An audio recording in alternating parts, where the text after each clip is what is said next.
बिस्मिल्लाहिर्रहमानिर्रहीम। अस्सलाम वालेकुम। Welcome to online classes of Trends High School Hassan Abdal.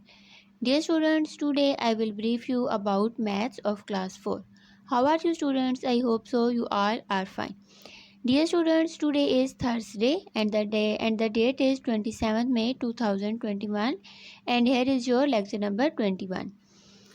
Dear students, जैसा कि आप जानते हैं कि अपने प्रीवियस लेक्चर में हमने अपने यूनिट नंबर 1 होल नंबर की रिवीजन को कंप्लीट कर लिया था। मैं उम्मीद करती हूँ कि आप तमाम स्टूडेंट्स को यूनिट नंबर 1 के तमाम क्वेश्चंस की अच्छे तरीके से अंडरस्टैंडिंग होगी। अपने आज के इस लेक्चर में हम unit number 2 addition and subtraction की रिवीजन को स्टार्ट करेंगे। तो आइए सबसे पहले हम स्टार्ट करते हैं अपनी एक्सरसाइज ऑन योर ओन 2.1 की रिवीजन को। ऑन योर ऑन 2.1 का क्वेश्चन नंबर 1 हमें दिया हुआ है ऐड द फॉलोइंग, कि हमें जो नंबर्स दिए हुए हैं हमने उन्हें ऐड यानी कि प्लस करना था।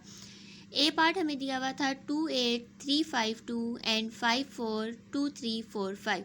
तो जो वैल्यू हमें दी हुई थी वो वैल्यू हमने ऊपर राइट की थी और जो सेकंड नंबर पे वैल्यू थी वो हमने नीचे लिखी थी। ठीक है, अब देखिए सेकंड नंबर वाली वैल्यू में हमारे पास 6 डिजिट थे, 1 2 3 4 5 6।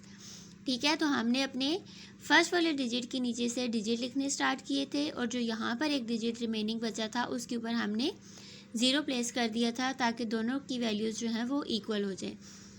उसके बाद हमने अपने वंस की वैल्यू से इनको ऐड करना स्टार्ट किया था। 2 में हमने 5 प्लस किए थे 7, 5 में हमने 4 प्लस किए थे तो आंसर आया था 9, 3 में 3 प्लस किए थे तो आंसर आया था 6, 8 में हमने 2 प्लस किए थे तो आंसर आया था 10, 10 का हमने 0 लगाया था और 1 हमने कैरी दिया था।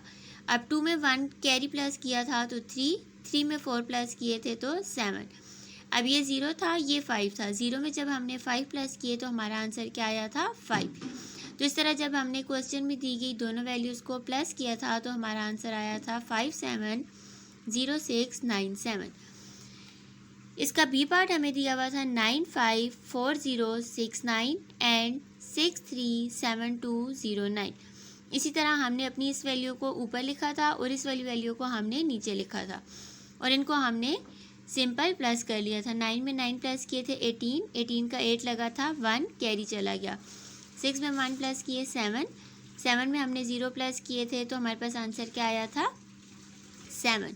अब ये 0 था, ये 2 था, 0 में जब हमने प्लस किए थे तो आंसर आया था 2, 4 में 7 प्लस किए थे तो आंसर आया था 11, 11 का 1 हमने लिखा था और 1 आगे नेक्स्ट डिजिट पे कैरी दे दिया था।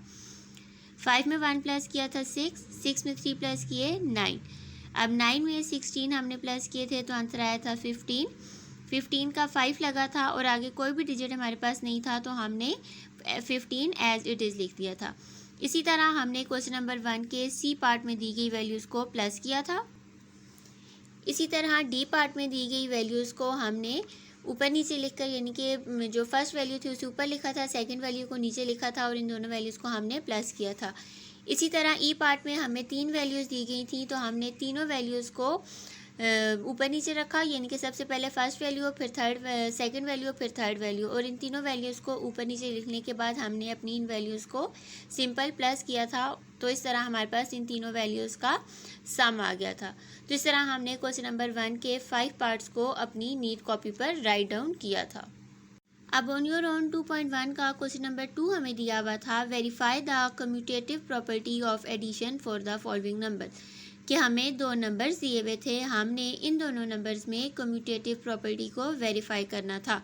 अब कम्यूटेटिव प्रॉपर्टी हमारे पास क्या थी कि 2 अगर हमारे पास नंबर्स हैं तो अगर हम इन नंबर्स की वैल्यूज़ को चेंज करके प्लस करेंगे, यानी कि इसकी जगह इसको रखें और इसकी जगह इसको रखें, ठीक है, यानी कि इनके अगर हम जगह को चेंज करके इनको प्लस करेंगे तो इनके आंसर पे कोई भी डिफरेंस नहीं पड़ता। तो कम्यूटेटिव प्रॉपर्टी ऑफ एडिशन हमने क्या लिखी थी, a plus B is equal B plus A, कि a की जगह पर हमने b की वैल्यू लिखी और b की जगह पर हमने a की वैल्यू लिखी। तो हमने इस वैल्यू को डिनोट किया था कि ये a है और इस वैल्यू को डिनोट किया था कि ये b है। तो हमने a की जगह ये वैल्यू लिखी थी 5 6 3 4 5 प्लस b की जगह हमने ये वैल्यू राइट डाउन की थी। ठीक है, इसी तरह b की जगह हमने ये वैल्यू राइट डाउन की थी और a की जगह हमने ये वैल्यू राइट डाउन की थी। फिर हमने अपनी दी गई दोनों वैल्यूज़ को प्लस किया था। तो देखें आपको नज़र आ रहा है कि हमारे पास जो दोनों साइड्स थी, दोनों साइड्स का आंसर हमारे पास सेम आया था, ठीक है। यानी कि 1 4 5 4 6 8 एक साइड पे भी आंसर आया और दूसरी साइड पे भी आंसर आया था 1 4 5 4 6 8। तो इस तरह हमने जो दो नंबर्स दिए हुए थे, हमने उन नंबर्स को ऐड करके ये वेरीफाई किया था कि हमारे पास जो कम्यूटेटिव प्रॉपर्टी ऑफ एडिशन है उसका आंसर दोनों साइडों पे एक है। इसी तरह बी पार्ट में हमें जो दो वैल्यूज़ दी हुई थी, हमने इस वैल्यू को ए डिनोट किया था, इस वैल्यू को बी डिनोट किया था, ठीक है। यानी कि इस वैल्यू को हमने कहा था कि ये ए की वैल्यू है, इस वैल्यू को हमने कहा था कि ये बी की वैल्यू है।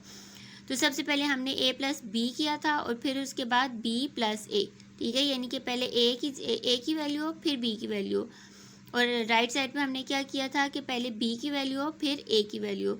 और सिंपल जब हमने दोनों वैल्यूज़ को प्लस किया था तो अगरचे हमने इनकी प्लेसेस चेंज कर दी थी लेकिन इनके आंसर पर कोई भी फ़र्क नहीं पड़ा था।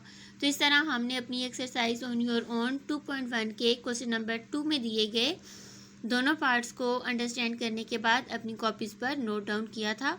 और आज हमने अपने इन दोनों क्वेश्चंस को रिवाइज़ किया है जिसमें हमने कम्यूटेटिव प्रॉपर्टी ऑफ एडिशन के बारे में पढ़ा है। सो डियर स्टूडेंट्स, इस तरह आज हमने अपनी एक्सरसाइज ऑन योर ओन 2.1 के क्वेश्चन नंबर 1 और क्वेश्चन नंबर 2 की रिवीजन की है। अब आप तमाम स्टूडेंट्स ने ऑन योर ओन 2.1 के इन दोनों क्वेश्चंस की अगेन एंड अगेन अपनी रफ कॉपी पर प्रैक्टिस करनी है। इंशाल्लाह अपने नेक्स्ट लेक्चर में हम इस एक्सरसाइज के रिमेनिंग क्वेश्चंस की रिवीजन करेंगे। नेक्स्ट लेक्चर तक के लिए take care of yourself, stay home, stay safe and don't forget to wash your hands. Thank you. अल्लाह हाफिज़।